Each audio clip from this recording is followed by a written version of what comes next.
Order. Order. Order.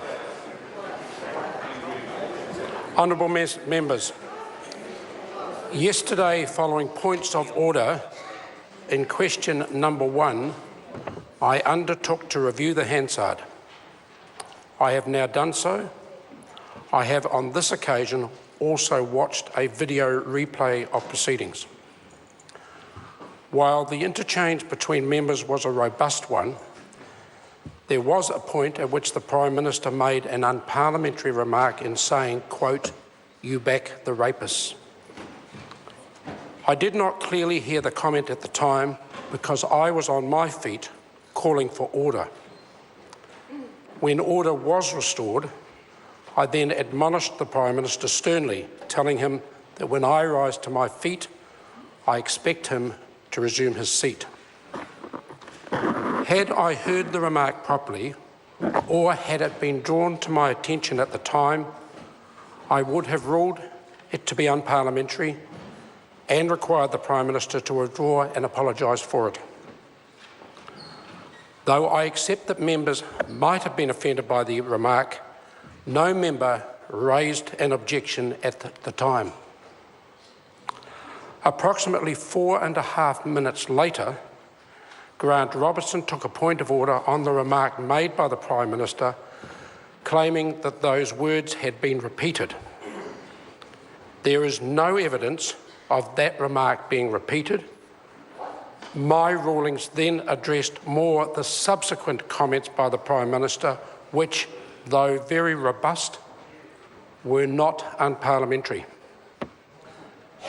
When I hear a remark I consider to be unparliamentary, I must deal with it. Yesterday I didn't.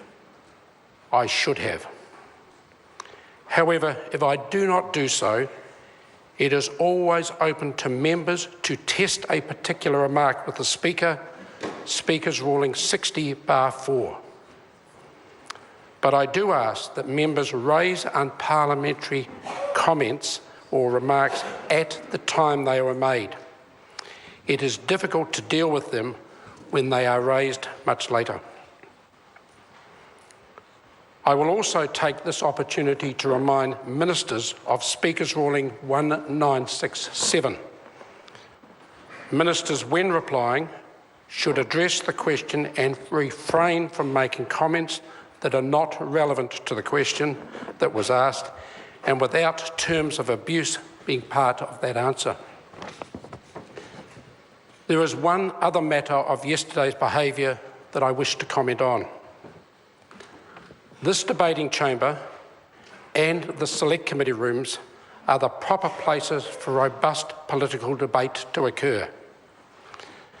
For such robust political debate to be taken outside this chamber and to public areas of our parliamentary complex steps into an area of danger. I would hope that members would consider this carefully in the future.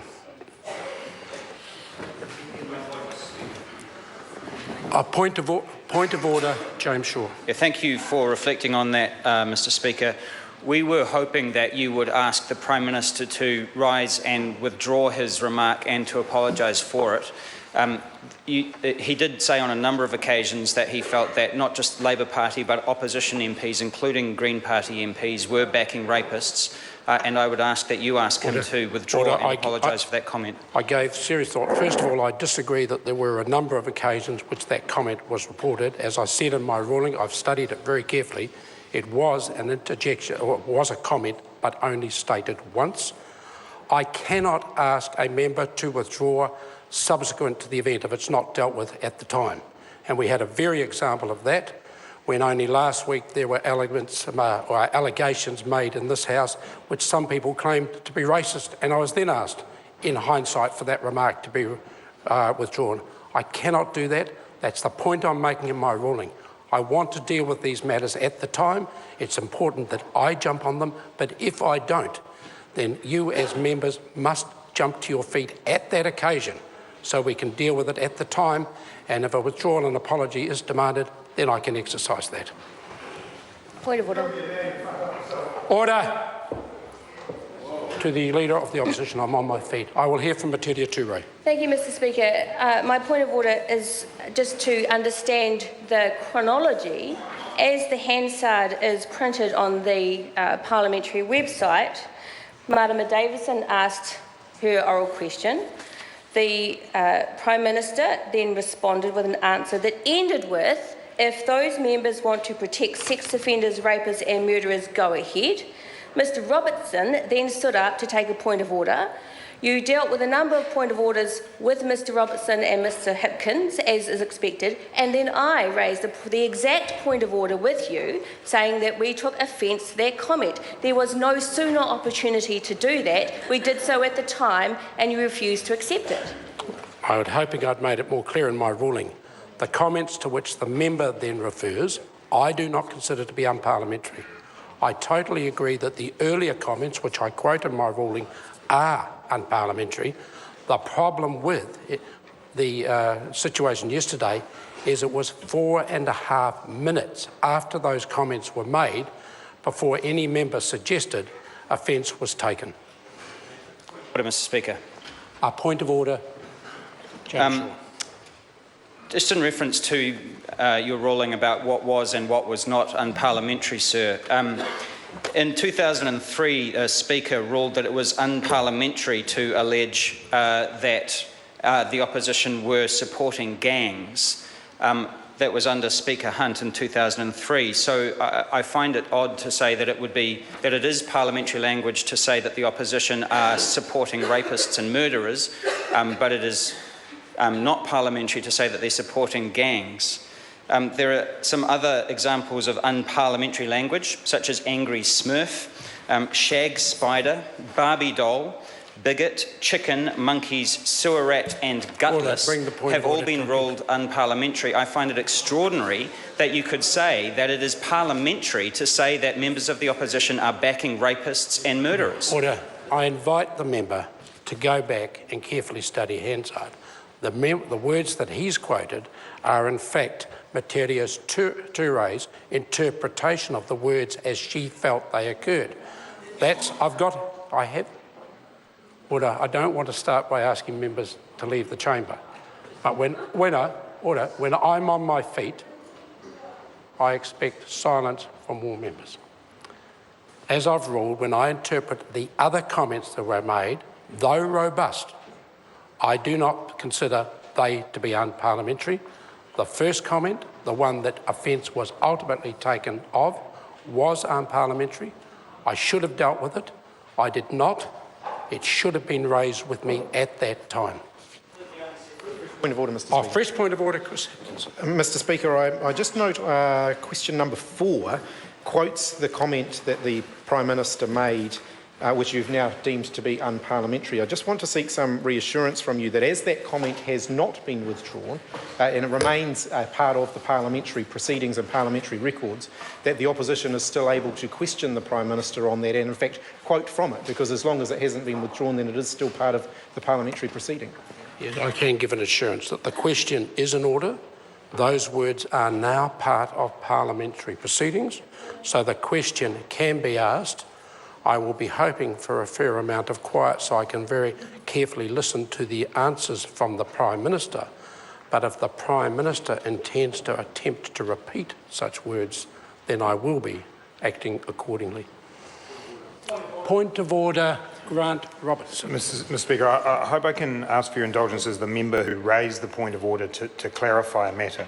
I raised the point of order after the Prime Minister used the phrase protect, and there were other things, but protect the rapists. You, I take it, are drawing a distinction between using the phrase back the rapists and protect the rapists, because you could perhaps understand why both of those phrases would be, I would have thought, unparliamentary and certainly offensive. But I just want to clarify, that is the distinction you're drawing. Backing is unparliamentary, protecting is not. No, again, the member needs to actually quote the words that were said, and I haven't had them. The Prime Minister, towards the end of the answer, says, if those members want to protect sex offenders, rapists and murderers, go ahead, I'm not going to. I see nothing unparliamentary in that, as I've already stated categorically. Order. Order. I'm on my feet. Dennis O'Rourke. Mr Speaker, I seek leave that the House request the Prime Minister to withdraw his interjection no. And yesterday. again, that was only ruled on yesterday. You cannot seek leave on behalf of another member. Sir. Point of order, sir. I just want to check. I think order. I have a point of order from Metiria Turei. I just want to check we're not spending more time relitigating a ruling I've already given. Fresh point of order, Metiria Turei. Thank you, Mr Speaker. As the victim of a sexual assault, I take personal offence at the Prime Minister's comments and ask that you require him to withdraw and apologise. Order. The Prime Minister, whilst I've been in the chair, has not said a word today. I can't ask him to withdraw and apologise when he hasn't even made a comment today. Dennis O'Rourke, point of order. In response to the last point of order I raised, you mentioned that I was moving on behalf of another member. I was in fact moving that the House request the Prime Minister to withdraw his interjection yesterday. And that's not within standing orders. Jan Logie, point of order. As a victim of sexual assault and an advocate for survivors, I would ask that the record be... No, just... This is a point of order. So from my right-hand side, I will hear it in silence. I apologise to the member. As a victim of a section advocate for survivors, I would ask that the record expunge the comment from the Prime Minister. Order. And again, as I've attempted to explain, that cannot be done. What happened yesterday happened yesterday. Collectively, it wasn't addressed well at the time, but time has passed. Point of order, Chris Hipkins. I wonder, I do accept that you made a previous ruling with regard to the comments of Ron Mark that as they had happened previously, they couldn't be withdrawn. I wonder, and indeed have made the similar ruling with the Prime Minister's statement yesterday. I wonder if you could indicate to us which of the standing orders you are drawing on in making that ruling, because we've had a good look through the standing orders and can find no standing order that prevents you from asking anybody to withdraw and apologise from a comment because it happened the previous day. Was there a further point of order also from Porto Williams? I'll hear them all and then rule. Wonderful. Point of order, Porto Williams. As a victim and survivor of family violence and an advocate for victims of violence, I take personal offence at the comments of the Prime Minister and ask him to withdraw. No, we're now getting into the stage when there could be a series of these points of orders. I've ruled that at this order, I don't want to ask the junior Labour whip to leave. But if I saw the member say something. I didn't say. Order.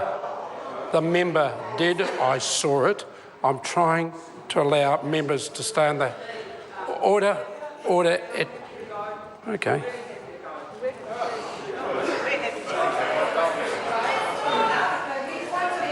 Order. No, I just want to deal with Chris Hipkins, and then if it's the same point of order, if I'm assured it's a new point of order and not I will hear it. Chris Hipkins, it is a matter of custom in this House that any issues such as these, the offence is taken, it must be dealt with immediately. It cannot be dealt with subsequently. Otherwise, we'd have all sorts of campaigns in here with people going over Hansard's weeks and weeks in the past, taking subsequent effect and then expecting a withdrawal to be delivered. I'll hear from Catherine Delahunty on the assurance that it's a fresh point of order and not in any way the type of points of order. It's a fresh point of order. It's not a campaign, Mr Speaker. Campaign. Catherine Delahunty. As a victim of sexual assault, Order. I take personal offence and would like to ask for a personal explanation. The member will resume her seat. Order. No, I'm moving from here. I've been assured it's been a fresh point of order. I've just been let down by Catherine Delahunty. I will hear from the Honourable Nanaia Mahuta, but I certainly hope she's not flouting the rules of this House. As a trustee of the Waikato Women's Refuge Te Whakaruruhau, I take personal offence. Order. The member will resume her seat immediately. Order. I now will require any member who takes a point of order along the same lines to immediately leave the chamber.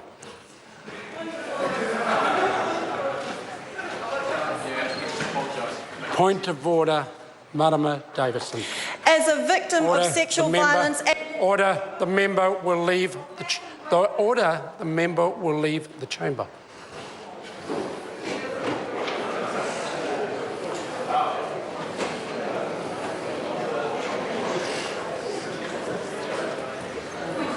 A point of order, Claire Curran. As somebody who has experienced an attempted sexual assault, I take personal... Order. I now require the member to leave the chamber. Point of order, Dr Megan Woods. I take offence at the Prime Minister's statement and require that he apologise. Then the member must also, for consistency, leave the chamber.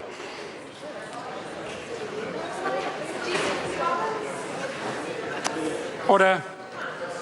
A petition has been delivered to the clerk for presentation. No. Order. Point of order. I've been assured that a few times this afternoon, but it is a very different issue, Mr. Speaker. At his word, Chris Hipkins, point of order. In the considered ruling that you gave at the beginning of question time, you also referred to another incident that occurred outside of the House prior to question time yesterday.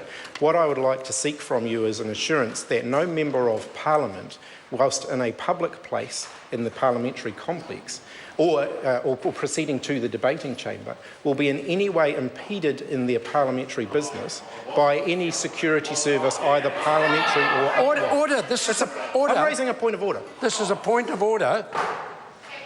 Order. This is a point of order. Order. If we want to see a few gaps on the side, I can assist. Quiet. Silence, please, through the point of order. Will the member complete his point of order? Seeking an assurance from you that no member of Parliament will be impeded in any public place or proceeding to the chamber by any security service, whether they be parliamentary or otherwise. Yeah.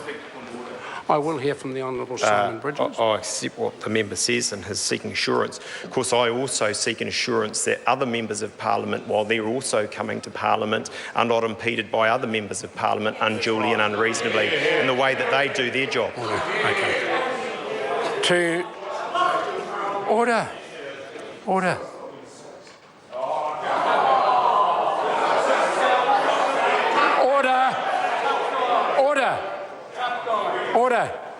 Order. I'm expecting silence from my right as well. I give the member an absolute assurance that if any example was given to me whereby a member was impeded from making progress to this House for parliamentary business, I would take a very dim view of that. The point I made in my earlier ruling was I think we need to make sure we concentrate our political debates here in this chamber and in select committee rooms, make sure they don't move to the public areas of Parliament. Otherwise, I can see occurrences like this not only happening on the way to question time, but potentially in places like Copperfields. I think that would be a very sad day for this House. A petition has been delivered to the